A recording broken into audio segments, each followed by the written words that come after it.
In a remote village, hidden deep within an ancient forest, there was an old legend passed down through generations. It was said that every 100 years, during the rise of the crimson moon, the villagers must offer a sacrifice to the old gods to keep their land prosperous and safe from darkness.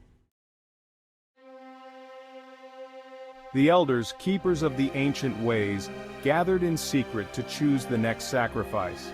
Their decision fell upon a young woman named Elara, known for her kindness and beauty.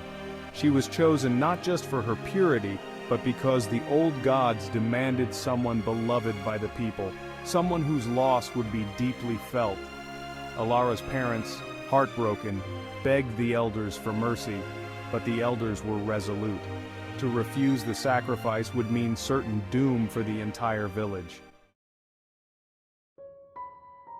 As the night of the crimson moon arrived, Elara was led to the sacred altar, deep within the heart of the forest.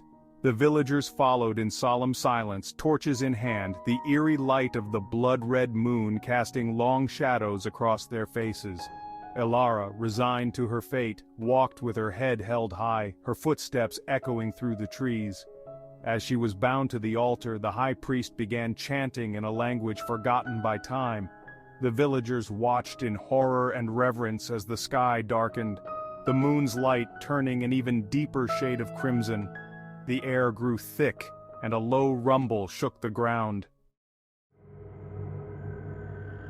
Just as the priest raised the ceremonial dagger, Elara began to scream, not out of fear, but as if something else was speaking through her. Her eyes rolled back, and her voice, no longer her own, issued a dire warning.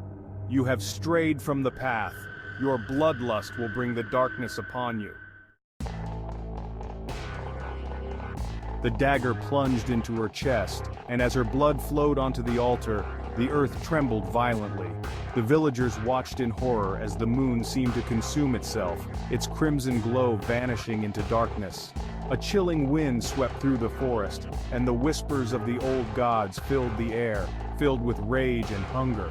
The ground beneath the altar cracked open, and from the depths emerged shadows, twisted and malevolent.